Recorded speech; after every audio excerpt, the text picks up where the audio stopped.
21절, 31절 이 말씀하고 그 다음에 요한복음 8장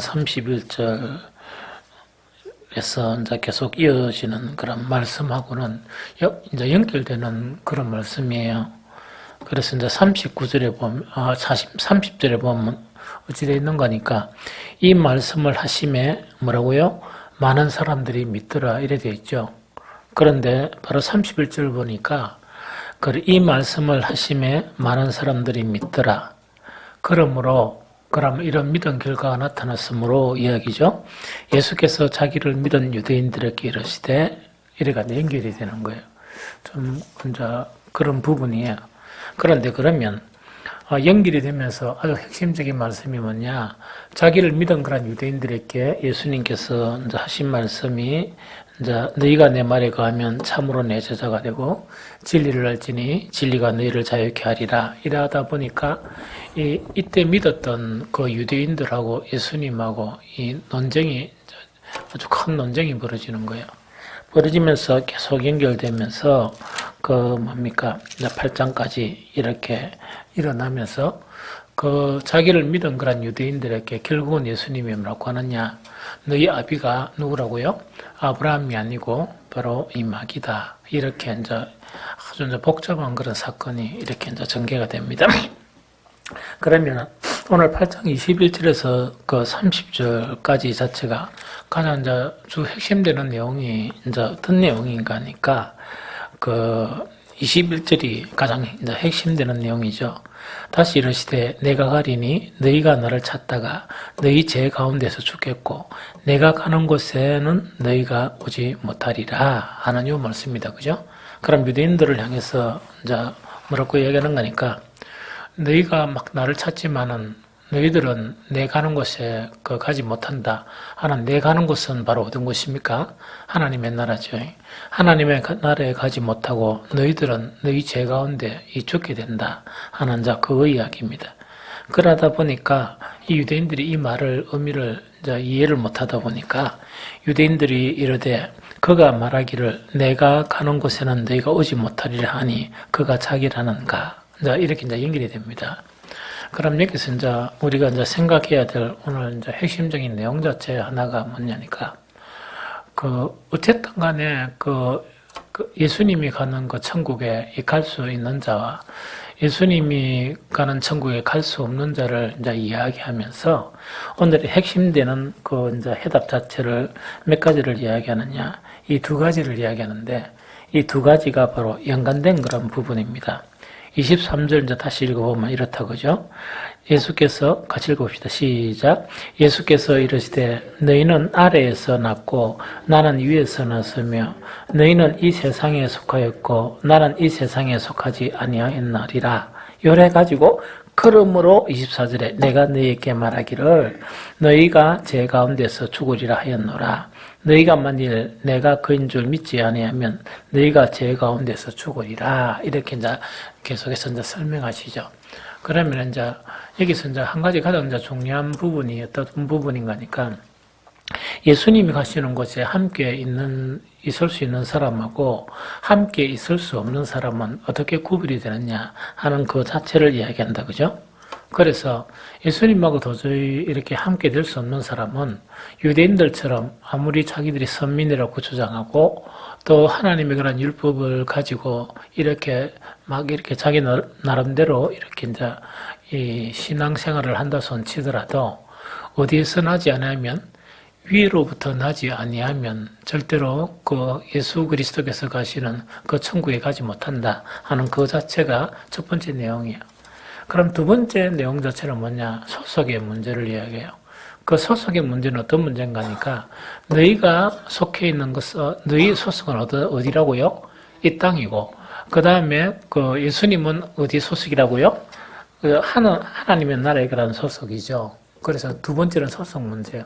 그래서 하나는 나는 문제고 소속의 문제인데 이 두 가지는 딱 떨어지는 게 아니고 하늘로부터 난 사람은 처음에는 이제 우리가 세상에서 났기 때문에 육신으로 이제 거듭나가지고 이제 처음에는 뭡니까? 거듭난 생명이 조금 연약하다 보니까 세상에 속해 있는 것 같지만 결국 시간이 지나고 그 생명이 자라나게 되면 절대로 세상에 속할 수가 없고 어디에서 소속하는 하나님 그 하나님 나라에 이제 소속하는 그런 사람이 되어진다.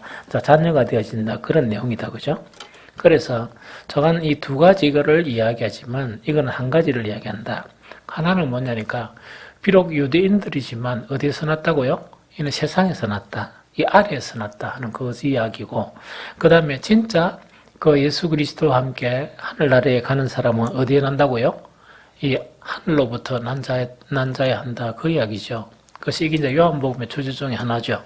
그래서 요거는 이미 요한복음 1장 13절에 그 예수님이 말씀하셨죠. 1장 12절에는 믿는 자, 곧 그 이름을, 영접하는 자, 곧 그 이름을 믿는 자들에게는 하나님의 자녀가 되는 권세를 주셨나니 이 권세가 되거든요. 그래서 권세가 되는데 이 하나님의 자녀가 되는 권세, 즉 땅에서 나지 아니하고 하나님의 자녀가 되는 그 권세가 주어지는 것은 어떻게 주어지느냐 이야기하면서 1장 13절 이는 혈통으로나 육정으로나 사람의 뜻으로 나지 아니하고 오직 하나님께로부터 난 자들이니라 요걸 이야기하거든요. 그러면서 요한복음 몇 장요? 3장에는 뭐라고 얘기합니까?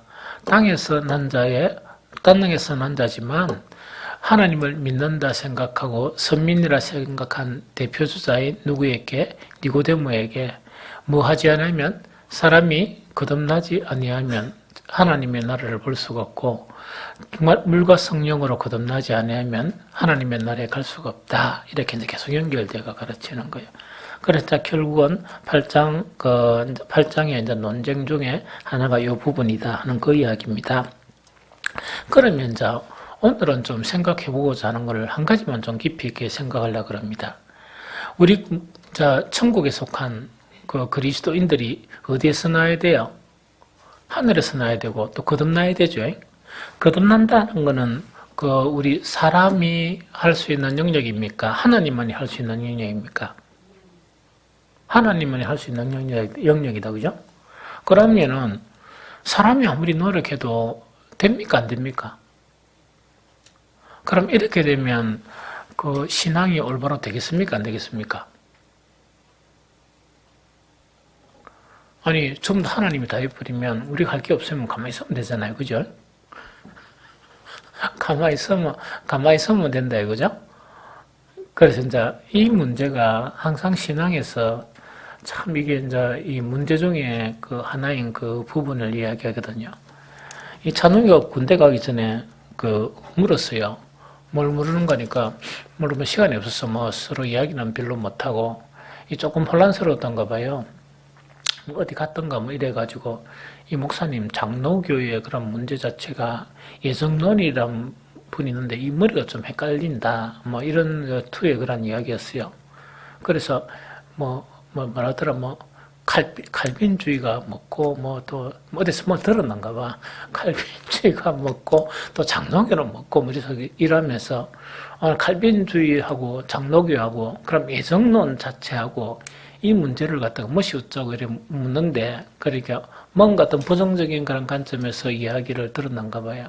그러다 보니까 지도 장로교고 이러다 보니까 군대 가기 전에 이제 혼란이 좀 일어났던 그런 부분이 바로 이런 부분이거든요. 그래서 이제 이 예정론이라는 거, 그래서 내가 간단히 설명한 거는 예정론이라는 이야기한 거는 네가 들은 그 이야기하고는 좀 다르다. 물론 말 자체는 예정론이 맞는데, 즉 하나님이 선택하고 또 하나님이 예정한 그 사람만이 구원을 받는다 하는 거는 맞는데, 그 칼빈이 이야기한 거는 그것만을 이야기한 거 아니다. 그래 한 부분은 이야기했지만 다음 이야기를 이래 들어야 되는데. 그걸 비판하는 사람들이 한 부분만의 이야기를 듣다 보니까 그런 결론을 가져오고 그런 문제가 생긴다는 이야기죠. 그래서 오늘 나누는 것도 마찬가지예요. 어떤 부분 가니까 위로부터 나지 아니하면 절대로 나를 따라 올 수 없다는 이야기거든요. 위로부터 난다는 것은 우리 인간의 그런 노력이 있는 것이 아니고 이거는 단지 누구의 그런 소원입니까? 하나님의 소원이잖아요. 그렇죠? 그러다 보니까 이게 잘못되면 이상한 그런 문제를 일으키게 돼요. 몇 년 전에 들은 이야기지만 이런 문제도 비일비재하게 일어나 장로교에서 일어났던 그런 문제, 그 장로교 자체가 이제 예정론을 많이 이렇게 탁 붙들고 있는 그 장로교가 있고, 그냥 장로교지만 장로교 교리 가지고 이렇게 가르치고 설교하고 이런 목사는 거의 없어요. 교리과 설교하는 거라고도. 왜냐니까 교리 자체는 하나님의 말씀을 다 이렇게 커버 못해요. 만족시키지 못해요. 또 이 성경 자체는 하나님 자체를 다 이렇게 이 표현이 잘 안 돼요. 이 성경이라는 거는 우리 인간이 하나님을 알 수 있도록 가장 최소한 표현한 완전한 이 계시가 바로 성경이에요. 우리 인간적으로 봐서는. 이 무슨 말인지 알겠죠? 그래서 교리로는 제대로 알 수가 없거든요. 그런데 이제 성경 곳곳에 보면 뭐냐, 하나님께로 나지 아니하면 이 천국에 못 가고 절대로 구원을 받을 수 없다 하는 이 부분이고, 또 거듭난다는 영역 자체는 사람에게서 난 게 아니고 누구에게 난다고요? 하나님의 영역이다. 이래 된단 말입니다. 그럼 어떻게 이제 되는 거니까 이제 이런 문제가 생기는 거예요. 그래서 이제 장로교 이제 이 자체 예정론에 너무나 이렇게 그한 장로들이 장로교에서 어떤 문제가 생기는 거니까 장로교 이제 막 이 분쟁이 생긴단 말입니다. 교회 분쟁이 생기면 반드시 누가 피해를 봅니까? 초신자들이 피해를 보죠. 그 초신자들이 피해를 보다 보니까 막 당회가 나누어지가 당회에 따라서 이제 성도들이 같이 나눠지는 거예요. 그래서 이 어린 성도들이 그렇긴 아주 이제 거기에서 이제 이 파도 아니고 저 파도 아니고 평화주의자들이 뭐라고 이야기하는 거니까 정말 교회가 이렇게 사안받기를 해가지고 이렇게 하면 어린 이 성도들이 그러면 갈 곳이 어딨냐? 딱 하면 그때 이제 싸우는 두 사람의 주축이 뭐냐? 구원받을 놈은 구원받고 지옥 갈 놈은 지옥 간다. 이래서 막 열심히 싸우는 거예요. 그래서 지금 떠나가도 뭡니까? 구원받을 사람들은 구원을 받게 되고, 그 다음에 구원을 못 받은 사람은 구원을 못 받게 되니까, 이거 맞는 것 같죠? 그러니까 자기들은 뭐 한다고요? 죽기 살기로 싸운다. 너무 재밌죠? 너무 재밌다, 그죠? 근데 성경이 이야기하는 거는 그런 내용이 아니에요. 그래서 오늘 저녁에 좀 생각해야 될 거는 뭘 생각이 드는 거니까, 이제 예수님이 말씀하신, 너희는 그 아래에서 낳고, 또 이 구원을 받을 수 있는, 즉, 천국을 갈 수 있는 사람은 반드시 어디에 난다고? 위에서 난다는 이야기라죠. 그런데 위에서 나는 그 자체, 즉, 거듭나는 것, 이거는 뭡니까? 100% 하나님의 영역이면 인정해야 돼요. 맞죠? 이걸 인정 안 하면, 그건 이 성경 해석에서 큰 오류를 범하는 그런 사람들이에요. 그거는 이제 인정해야 되는데, 그러면은, 우리가 이제 여기서 알아야 될 거는 뭐를 이야기하는 게 되는 거니까, 우리의 그런 영역, 우리가 할 수 있는 그런 영역은 없단 말이냐 하는 이것이 우리가 이제 생각해야 될 그런 숙제예요. 그래서 오늘은 그 문제에 대해서 좀 접근을 해봤으면 좋겠다 하는 생각이 듭니다. 있어요. 어떻게 있는 거니까 구약의 예언서에 예언이 되어 있고 그것이 신약 성경으로 연결되어 있고 예수님의 말씀에서 그걸 확정하는 그런 말씀이 있어요. 무슨 말이겠죠?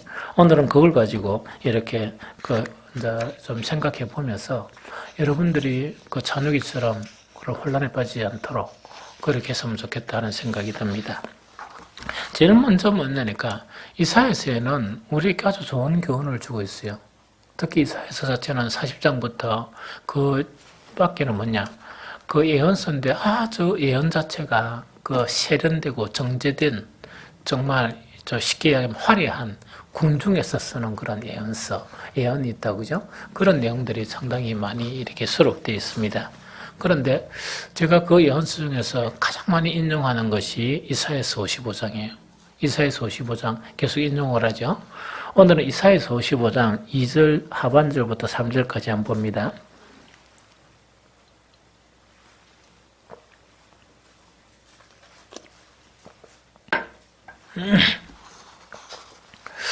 이사야서 55장 2절 하반절부터 3절 내게 듣고 들을지어다. 시작.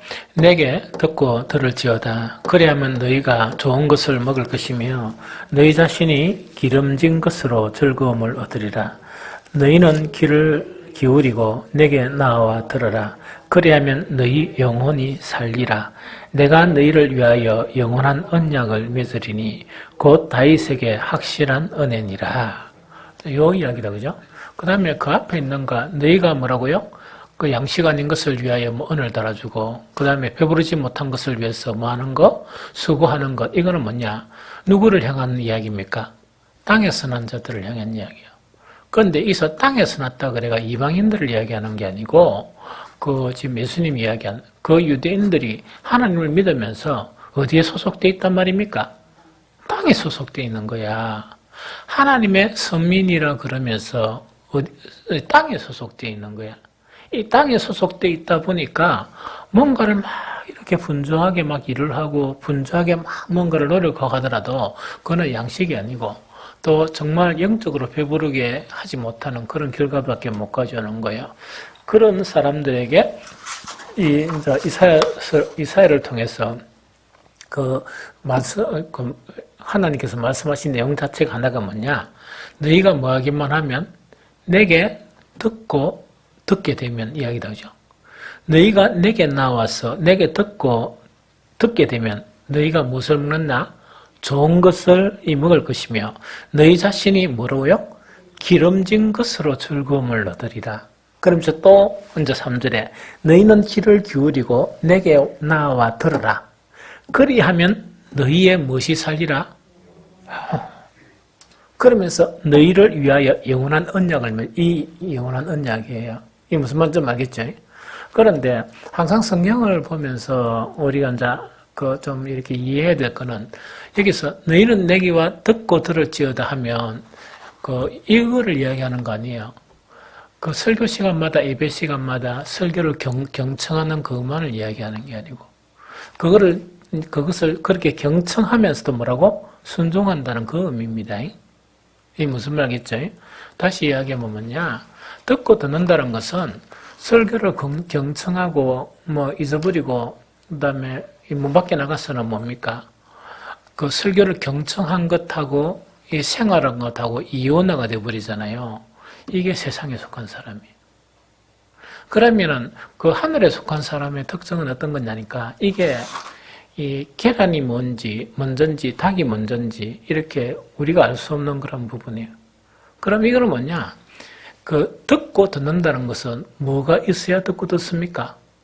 하나님을 하나님으로 믿어야 하나님 말씀 듣죠. 그 다음에 내가 뜻대로 행하던 그런 삶에서 나를 인정하지 못하고 누구를 인정합니까? 하나님을 인정하죠. 그래서 말씀을 듣겠죠. 맞죠? 그런데 여기서 아래에 속한 사람하고 위에 속한 사람은 이래 차이가 나요. 자, 봅니다. 듣는 거는 같이 들어요. 듣는 거는 같이 들었는데 이 듣는 사람 자체가 자기를 이렇게 버리면서 누구에게 순종한다고요? 하나님의 말씀을 듣고 그 말씀대로 이렇게 살려고 하는 사람은 위에 속한 사람이에요. 맞죠? 그런데 같은 말씀을 들어요. 같은 말씀을 들으면서 여전히 뭐냐? 자기의 삶의 결정이나 자기가 살아가는 그런 모든 패턴이 있죠? 이걸 바꾸지 않는 것은 바로 누구예요? 그게 유대인이고 그것이 땅에 속한 사람이에요. 이게 무슨 말이겠죠? 그래서 여기서 한 가지 착한 사항 자체가 뭐냐? 하나님의 말씀을 막 귀를 기울이고 들으려고 애를 쓰고 순종하려고 몸부림을 치게 되면 뭐가 된다고? 이 하늘로부터 나는 우리의 영혼 있죠. 영혼이 살게 된다. 소승하게 된다는 그 이야기예요. 구약에서 핵심 말씀이 그 이야기예요. 말씀과 우리 사람과의 관계에서. 무슨 말겠죠? 그럼 이거는 뭐냐니 그 이야기입니다. 처음에 아담과 하와가 이렇게 창조될 때는 무엇으로 창조됐다? 하나님 형상으로 창조됐잖아요. 하나님의 형상으로 창조된 사람은 거듭날 필요가 있습니까? 없습니까?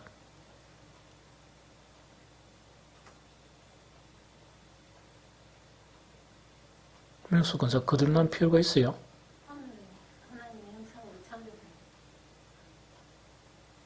하나님의 형상 그대로 내가 그대로란 말 아니고 거듭날 필요가 있냐 없냐 이야기. 거듭날 필요가 없죠. 그죠? 선악과를 먹으니까 어떻게 됩니까? 타락하니까 거듭나야 되는 거라. 이게 무슨 말이겠죠? 그런데 우리가 이제 선악과를 먹으니까 하나님 신이 떠나죠. 그것이 죽은 사람이라. 에베소서 2장 1절. 그 죽었다는 것은 뭐냐? 영혼, 우리 속에 있는 하나님과 교제할 수 있는 영이 죽어붙다는 이야기. 사실은 그걸 이야기한다, 그죠? 그럼 이것이 무엇을 통해서 소생된다?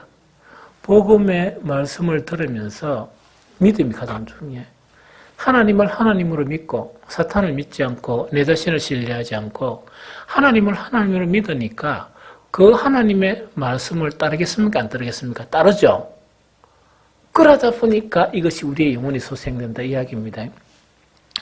그 백보장 있죠? 백보장 자체는 율법을 통해 가지고 막 배우고 그런 거는 아니었어요. 아니었다, 그죠? 그런데 이 백부장 자체는 뭐냐? 신비한 그런 믿음의 소유자였어요. 그 당시에 모든 유대인들은 땅에 속한 사람으로서 하나님의 이름을 부르는 거예요. 그러면 하나님의 이름을 부르면서 자기 나름대로 제사를 지내고 자기 나름대로 신앙생활을 하죠. 그럼 이 사람들에 대해서 예수님의 결론은 무엇입니까? 하나님의 자녀입니까? 이 마귀의 자녀입니까? 마귀의 자녀예요. 그렇죠? 백보장은 뭐냐? 그런 전력 자체가 거의 없으면서 의되는 거니까 뭐라고 고백합니까? 주님이 우리 집에 오심을 감당치 못하겠나이다. 말씀만 하십시오. 이게 믿음이에요. 이게 믿음이라. 그러면 유대인들은 어떤 부분인가니까 하나님은 절대적인 하나님이라는 걸 인정은 해주지만 그 하나님이 이 선지자를 통해서 하신 말씀은 거부해 버린단 말이에요. 그런데 자기 귀에 듣기 좋은 이야기 있죠. 거짓 선지자 있죠. 여기가 편성을 해가지고 하나님의 법을 떠나서 살아가는 그런 사람의 형태라. 그러다 보니까 예수님께서 뭐라고 규정해요? 이것은 너희 아버지는 아브라함도 아니고 너희들은 하나님도 아니고 누구라고요? 바로 마귀인이라 하는 것 자체가 이제 결론에 대한 부분이에요. 그럼 다시 정리하면 어떤 부분인 거니까 거듭난다 이러니까 거듭난다 하는 거듭난 그 자체는 100% 하나님께 맞아요. 그러나 인간에게 가능성 있는 것은 뭐가 가능성이 있다고? 하나님을 하나님으로 믿고 믿음이라 믿음. 하나님을 하나님으로 믿고 백부장처럼 맞습니까? 그런 말씀에 대한 믿음을 가지면서 하나님의 말씀대로 살렸고 이렇게 순종하는 거 있죠. 순종하는 자에게는 뭐가 소생이 된다? 영혼이 소생된다 하는 그 이야기예요. 그런데 이것이 신약 성경에도 확인할 수 있어요. 거듭나는 것은 위로부터 나는 거예요. 맞죠?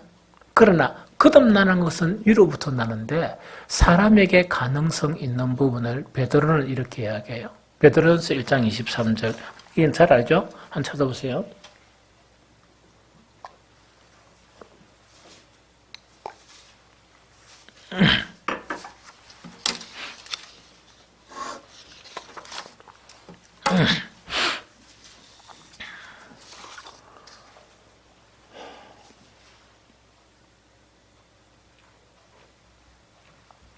베드로전서 1장 23절 다 같이 읽습니다. 시작. 너희가 거듭난 것은 썩어질 씨로 된 것이 아니요 썩지 아니할 씨로 된 것이니 살아있고 항상 있는 하나님의 말씀으로 되었느니라. 이야기다, 그죠? 우리가 거듭나는 것은 하나님의 영역이 맞죠? 그러나 사람이 할 수 있는 이렇게 단서 자체는 뭐라고요? 무엇을 통해서? 하나님의 말씀이죠. 이 하나님의 말씀으로 거듭날 수 있다 하는 그 부분입니다. 그럼 이사야서 55장 2절 하반절부터 3절에 보면 이제 이 말씀하고 연관시켜 보면 무슨 말씀인지 이해된다, 그죠?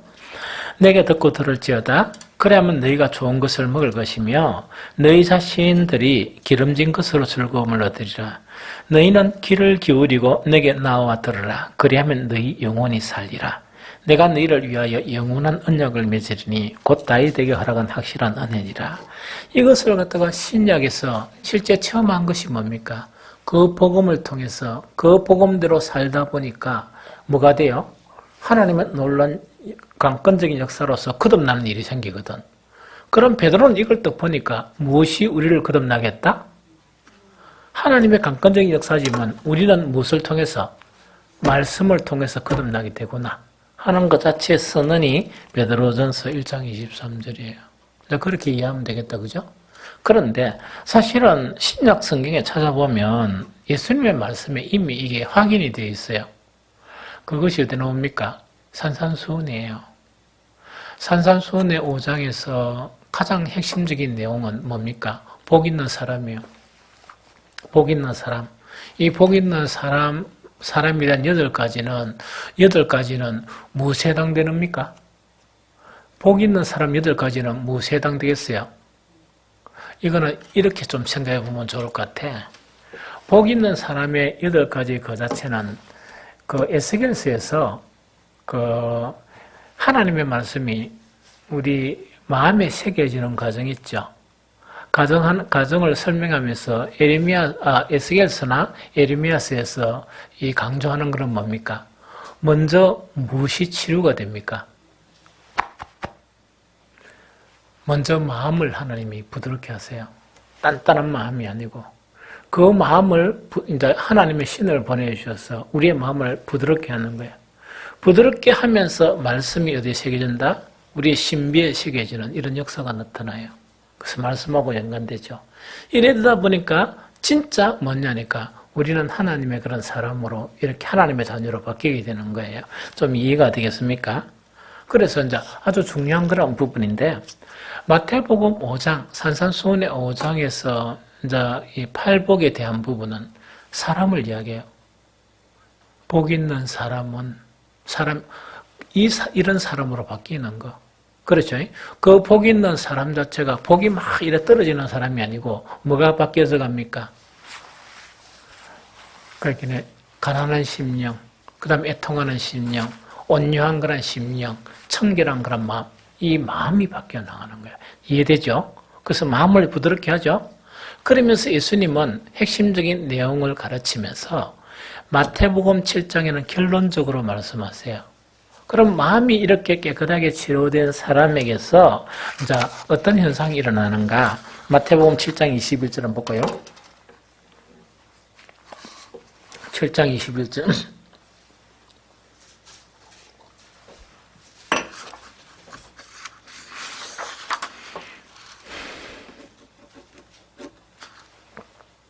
다시 여러분들 시작. 나더러 주여 주여 하는 자마다 다 천국에 들어갈 것이 아니요 다만 하늘에 계신 내 아버지의 뜻대로 행하는 자라야 들어가리라. 이 이야기다, 그죠? 무엇을 이야기합니까? 천국에 들어간다 안 들어간다 이 이야기라. 요한복음에 있었던 그 이야기. 그럼 여기서 나더러 주여 주여 하는 자라는 것은 뭘 이야기합니까? 주여 주여 하면서도 하나님의 뜻대로 행하는 자 같으면 위에서 난 자죠. 주여 주여 이렇게 말은 하면서 실제 삶은 뭡니까? 누구의 뜻대로? 내 마음대로 사는 거. 내 뜻대로 사는 거 있죠? 내 뜻대로 사는 이것 자체가 바로 뭐냐니까 땅에 속한 그런 자예요.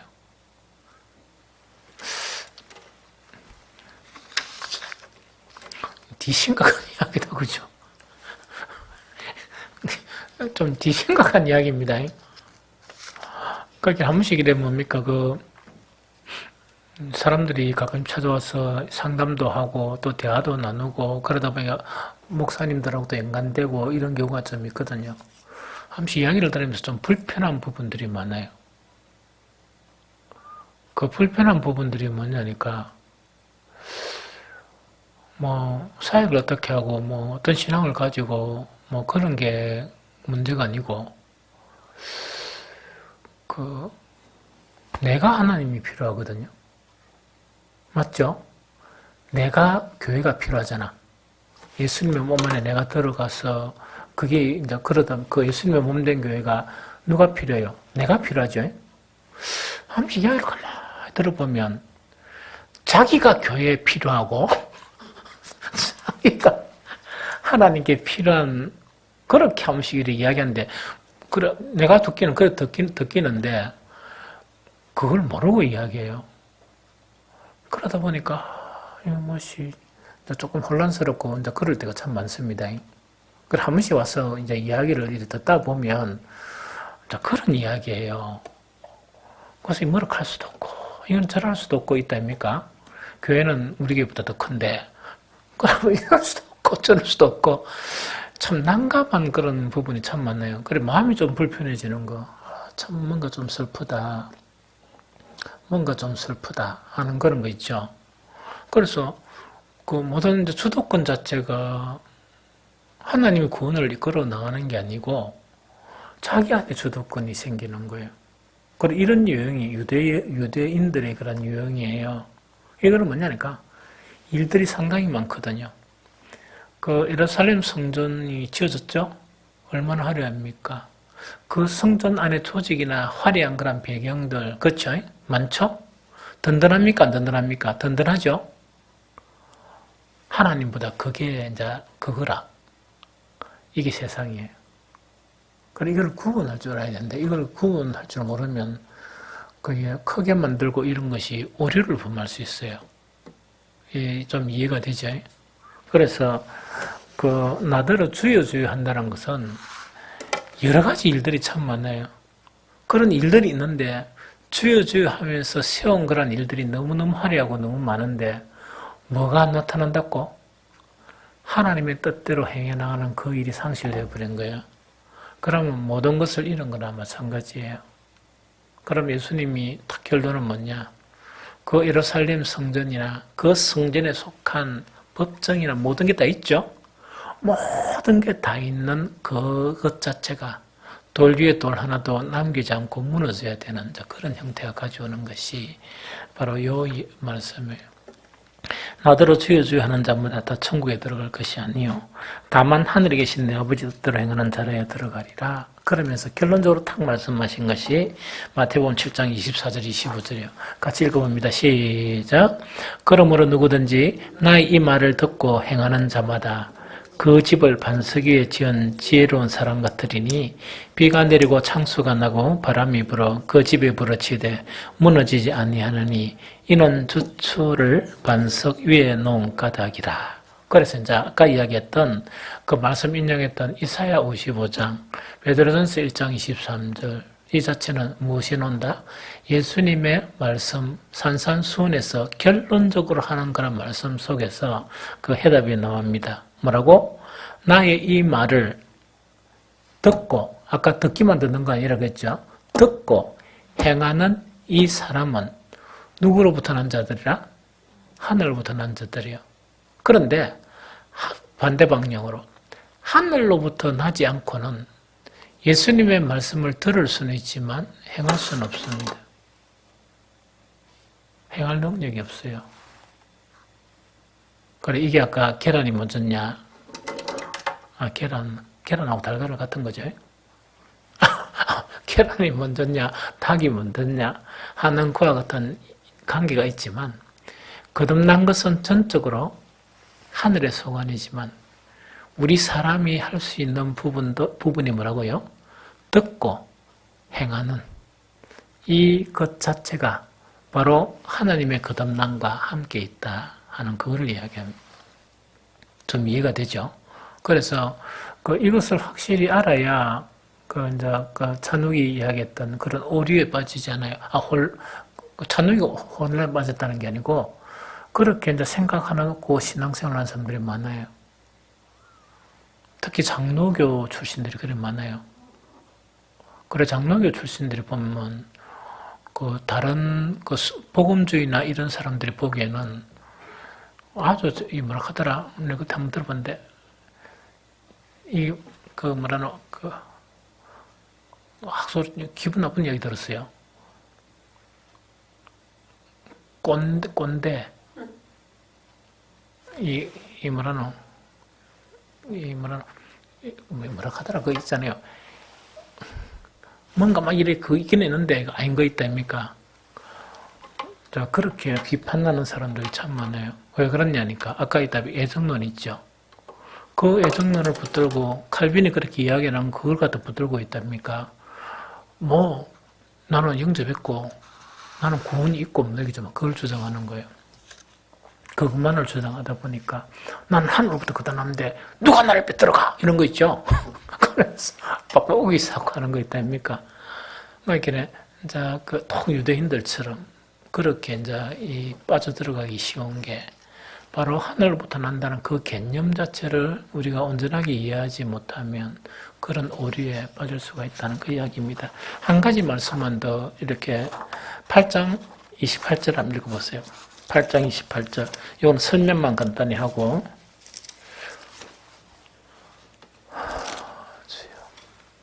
8장 28절 8장 28절 시작.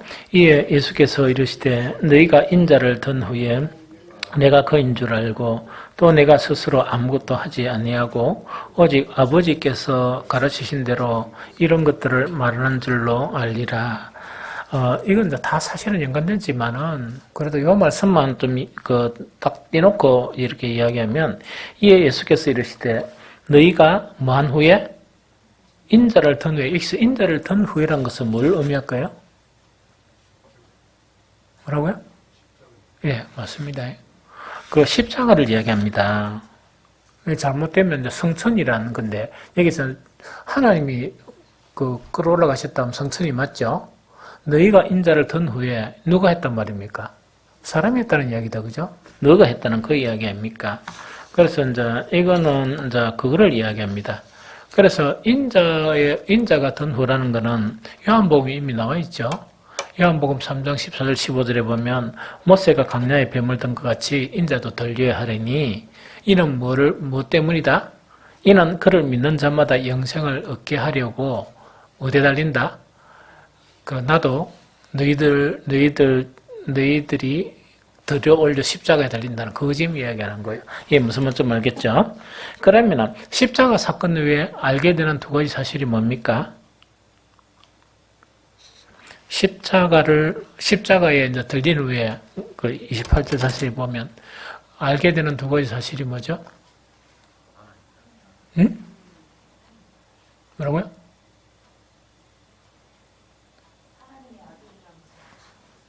예. 그러니까 두 가지 사실을 안다, 그죠? 두 가지 사실을 아는데 하나는 뭡니까? 내가 그인 줄 안다는 거는 내가 그리스도란 사실을 알게 되고 또 한 가지 사실은요. 내가 말하는 것이 내 말이 아니고 누구의 말이라? 그렇죠. 그래서 이제 그걸 갖다 조금 더 유식하게 이야기하면 하나는 뭡니까? 내가 그리스도란 사실을 알고 내가 뭐한 성육신한 하나님이라는 사실을 안다는 이야기죠. 즉 내 말은 내 말이 아니고 누구 말이라? 하나님의 말씀이다. 하나 그것을 알게 된다 하는 그거를 이야기하죠. 그 다음 29절 한 구절 읽기에 마지막 읽고 마치도록 할게요. 나를 보내신 이가 나와 함께 하시도다. 나는 항상 그가 기뻐하시는 일을 행함으로 나를 혼자 두지 않으셨느니라. 자, 요거는 우리한테 억수로 유익한 거거든요. 우리한테 되게 유익한 거예요. 그러니까 자 봅니다. 우리가 살면서 가장 복된 거는 뭡니까?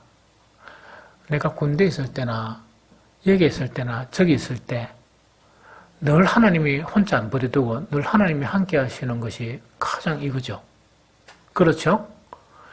내가 어디에 있을 때마다 누가 함께 계신다고요? 하나님이 함께 계시는 거 이거예요. 그런데 요 있을 때는 좀 하나님 함께 있다가 저 있을 때는 하나님이 함께 계신다 이러면 누가 힘듭니까? 하나님은 안 힘드시고 우리가 힘들어서 못 살아요. 못 살죠. 그래서 가장 복된 사람은 뭐냐? 하나님이 우리를 혼자 안 내버려 두는 거 있죠. 안 내버려 두시는 거 이게 진짜 행복이고 진짜 복이 있는 그런 사람 아니겠습니까? 그러면 하나님이 나를 안 내버려 두신다 그러면 어떤 일을 해도 뭐 걱정할 게 있습니까? 없습니까? 아무것도 걱정할 게 없어요. 아무것도 걱정할 게 없고 결국 하나님이 선한 길로 우리를 걸어가신다 하는 이야기입니다. 좀 어려움이 있더라도 무슨 말 알겠죠? 그러면 뭐 하는 게 그렇다고? 예수님이 뭐 했기 때문에 그 하나님이 나를 영원치 안 버려뒀다? 그렇죠. 그렇긴 나는 항상 그가 기뻐하시는 일을 행함으로 누가요? 예수님은 항상 하나님이 기뻐하시는 일을 행하다 보니까 하나님이 한순간도 이렇게 혼자 내버려 두지 않으셨다 하는 그거 지금 이야기하는 거예요. 그 고백하는 거예요. 알겠죠? 그러면은 여기서 예수 그리스도를 통해서 하나님이 정말 기뻐하시는 일이 뭘까요? 한 가지만 딱 이야기하면. 그럼 우리도 그렇게 하면 우리도 항상 함께 내버려 두지 않을 거 아닙니까?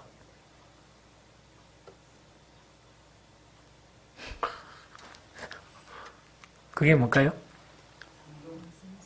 응? 야, 순종이 맞기는 맞는데, 이제 또 구체적으로 이야기하면, 요한복음 4장 34절에 보면, 예수께서 이르시되 나의 양식은 나를 보내신 이에 무엇을 행하며? 뜻을 행하며 그의 일을 온전히 이루는 것이니라. 이 이야기예요. 그럼 이거는 참, 요한복음 4장 34절 말씀은 참 여러 가지 의미가 있는데, 나의 양식이라는 것은 뭡니까? 내가 사는 이유. 이거 두 가지를 같이 합니다. 나의 양식이라는 것은 내가 살아갈 수 있는 힘, 원동력, 이것도 양식이죠. 나의 양식이란 두 번째 의미는 뭐냐? 내가 사는 이유. 너무 멋지죠? 앞에 것도 맞고 뒤에 것도 맞는데 더 좋은 거는 뭐가 좋아요? 기장님 뭐가 좋아요? 요즘 많이 세련이 됐다. 이제 뭐야? 뭐라나? 이제 이제 좀 더 고상하게 변하면 더 좋겠다, 그죠? 벅벅하지 말고, 그죠? 여기서 이제 나의 양식이라는 것은 뭐냐? 내가 존재 이유라는 거 있죠. 내가 존재하는 이유, 사는 이유가 뭐냐? 그것이 뭐라고요? 하나님의 뜻을 행하는 것이다. 이렇게 하는 것이 하나님을 너무나 기쁘시게 해요. 하나님을 기쁘시게 해요. 그래서 여러분들이 기도할 때마다 뭘 기도하는 거니까 뭘 행하거나 할 때마다 곰곰이 이렇게 생각해 보면 돼요.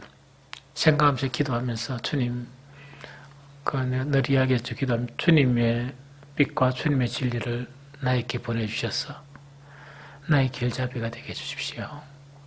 이런 간절한 고백이 있죠. 이 간절한 고백이 뭐냐? 내가 A를 선택할 수도 있고 B를 선택할 수 있고 C를 선택할 수 있는데 선택 안 하고 먼저 선택 안 하고 생각도 안 하고 이 일을 두고 곰곰이 생각하면서 뭐라고요? 정말 이 주님의 진리와 주님의 빛을 나에게 보내주셔서 나의 길잡이가 되게 해달라. 그래서 어떤 것이 하나님의 뜻을 이루는 것인지 나에게 가르쳐 주시고 나를 이끌어달라. 이것이 우리의 삶의 습성화가 되어져 버리면 우리도 뭐 할 수 있다? 일을 큰 거 하느냐 적게 하느냐 많이 하느냐 적게 하느냐 그와 관계없이 뭐를 할 수 있다? 하나님을 기쁘시게 할 수 있고 그런 마음을 가지면서 사랑하는 그 자체가 바로 무엇이냐? 하나님 기쁨이 돼요. 하나님 기뻐하세요. 그럼 그런 사람에게는 예수님이 하신 것처럼 혼자 내버려 두신다 안 두신다? 안 두세요. 그건 지나보면 알아요. 하나님께서 구체적으로 나를 이래 이끌고 가셨구나. 이런저런 상황이 있지만 저렇게 이끌고 지금 이 자리에 왔구나 하는 것을 우리가 고백하게 되면서 하나님을 찬미할 수 있는 그런 우리가 되어지고 그러다 보니까 내일, 미래도 하나님께서 그렇게 이끌어 가실 거니까 마음이 편안해져요. 이해되겠죠? 그래서 하나님을 가장 기쁘게 하시는 일은 우리가 하나님의 뜻을 이루는 것이 나에게는 삶의 이유가 되는 거. 목사 같으면 내가 이런 사역을 하고 저런 사역을 하고 이런 일을 그게 아니고 그냥 어떤 것도 관계없이 하나님의 뜻을 내 분량만큼 이렇게 행해 나가는 것이 정말 하나님을 기쁘시게 하는 그런 삶이에요. 그래서 그거는요, 많은 일들이나 큰 일 속에서 나타나는 게 아니고 한순간순간의 삶 속에서 나타나는 겁니다. 생활 속에서. 그래서 하루하루의 삶을 그렇게 보내는 여러분들이 좀 되었으면 좋겠고, 그걸 배워가는 여러분들이 되었으면 좋겠어요. 그러면 갈등이 좀 사라지고, 많은 욕심이 사라지고, 많은 것들이 이렇게 새롭게 이렇게 보여지는 그런 일들이 나타나게 됩니다. 오늘 요한복음 8장, 우리, 21절에 30절 있죠. 이건 아주 우리에게 이제 좋은 의미가 되고, 이렇게 설교하시니까 유대인들이 왜 됐다? 예수님을 뭐 했다? 믿게 되었죠. 우리는 항상 믿게 되었다 하면 할렐루야 끝났죠. 그러나 다음 주에는 믿은 유대인들과 예수님 사이에 어떤 일이 일어나느냐, 그게 다음 주 주제예요. 사람의 일과 하나님의 일은 전혀 다릅니다.